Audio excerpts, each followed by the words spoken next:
আচ্ছা, আজকে তোমাদের নিচ্ছি দশম শ্রেণীর ক্লাস 10-এর সরল সুদ কষার অঙ্কগুলো করছি। দেখো 4-এর অঙ্কটা কি বলেছে, উৎপলবাবু তার জমি চাষের জন্য সমবায় ব্যাংক থেকে বার্ষিক 6% সরল সুদের হারে 3200 টাকা 2 বছরের জন্য ধার নিলেন। 2 বছর পর তাকে সুদে আসলে কত টাকা দিতে হবে? তাহলে আগে সুদ বের করি। ওই সূত্র ধরে, যে সূত্র ধরে অঙ্ক করেছি, যে I = PTI। তাহলে এখানে P কত? 3200 টাকা, 3200।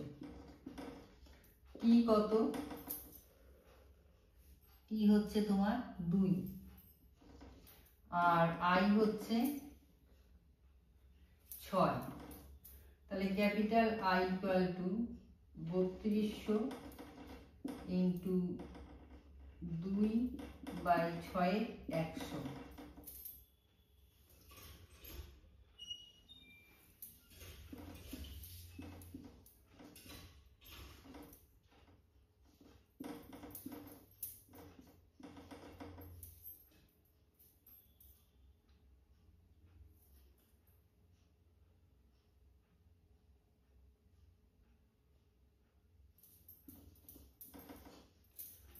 তাহলে সুদে আসলে, এটা আসল, এটা সুদ বেরোলো, তাহলে তাকে দিতে হবে কত?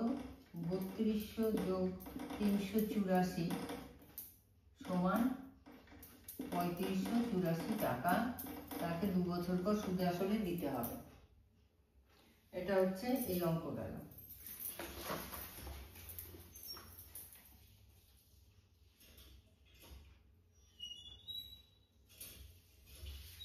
আচ্ছা, 6-এর অঙ্কটা দেখো, গৌতম একটি মুরগি খামার খোলার জন্য সমবায় ব্যাংকে 12% সরল সুদের কিছু টাকা ধার নিলেন। এখানে কিন্তু আসল বলে দিল না, কি বললো? প্রত্যেক মাসে তাকে 378 টাকা সুদ দিতে হয়। তিনি কত টাকা ধার করেছিলেন? তাহলে এখানে I = PTI, এখানে I দেয়া আছে, এই P বের করতে হবে, অর্থাৎ P সমান I/TI, এই সূত্র ধরে। তাহলে এখানে I কত? 378, এটা প্রতি মাসে, তাহলে 12 মাসে 12 দিয়ে গুণ, কারণ তোমার সুদের হার বৎসরে দেওয়া আছে। T হচ্ছে 1, I হচ্ছে 12। তাহলে এবার বসাচ্ছি এখানে 378 × 12/TI, মানে 12 × 1, আর এই 12 নিচের 100, 12% আর 100 উপরে চলে গেল, তাহলে 12 হয়ে গেল 378 ষোলো, অর্থাৎ তিনি ব্যাংক থেকে 37,800 টাকা ধার নিয়েছিলেন। 37,800 টাকা ধার নিয়েছিলেন। আচ্ছা, তুমি 8-এর অঙ্কটা দেখো, মান্নান মিয়া কিছু টাকা ধার করার 6 বছর পর দেখলেন যে দেয় সরল সুদের পরিমাণ আসলে 3/8 হয়ে গেছে। বার্ষিক সরল সুদের হার কত ছিল? এখানে I বের করতে হবে,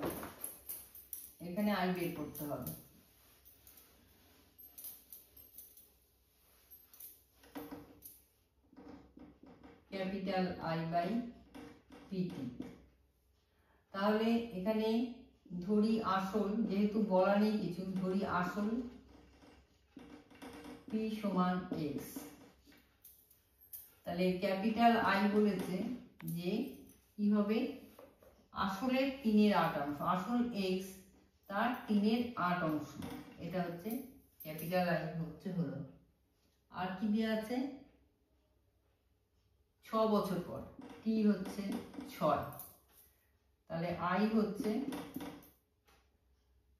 3x/8 × 6 × X, আর পার্সেন্টেজ 100 এলো, X কেটে গেল,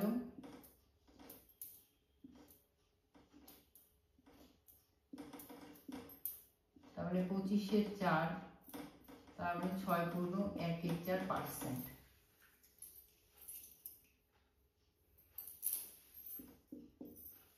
ঠিক আছে,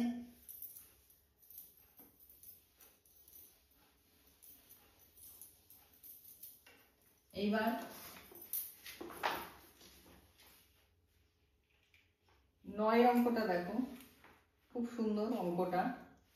বলছে একটি কৃষি সমবায় সমিতি তার সদস্যদের, মানে ওদের ওখানে যারা কাজ করে সেই সদস্যদের বার্ষিক 4% সরল সুদের হারে কৃষি ঋণ দেয়, কিন্তু ব্যাংক থেকে টাকা ধার করলে 7.4% হারে সরল সুদ দিতে হয়। একজন কৃষক যদি ব্যাংক থেকে টাকা ধার না করে ওই সমিতি থেকে, সমিতির সদস্য সমিতি থেকে 5,000 টাকা ঋণ নেন, তাহলে তার সুদ বাবদ কত বাড়বে। এখানে লিখতে হবে সমবায় সমিতির ক্ষেত্রে।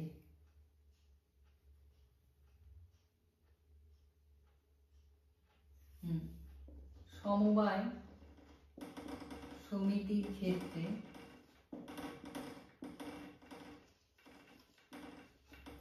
P equal to 5,000, T equal to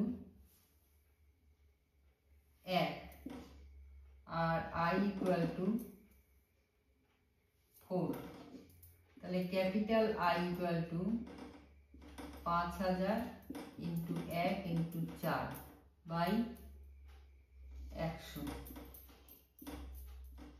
তাহলে 4 5 20, 200। আর ব্যাংকের ক্ষেত্রে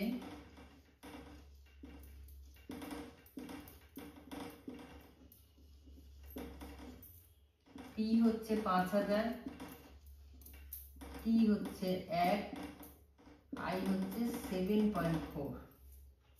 তাহলে capital I equal to 5,000 into 74 by 100 into এই দশমিকের জন্য 10, 4 5 20, শূন্য হাতে থাকলেও 2, 5 7 370। তাহলে ব্যাংক থেকে টাকা নিলে তাকে 370 টাকা দিতে হবে, কিন্তু সমবায় সমিতিতে 200 টাকা সুদ দিতে হবে। তাহলে তার বাঁচবে কত? 370 মাইনাস 200, 170 টাকা তার বাঁচবে যদি সে কৃষি মানে সমবায় সমিতি থেকে ঋণ নেয়। এরপর অঙ্কগুলো করবে, অসুবিধা হলে আমাকে জানাবে, আমি চেষ্টা করব সব অঙ্ক করে দেওয়ার।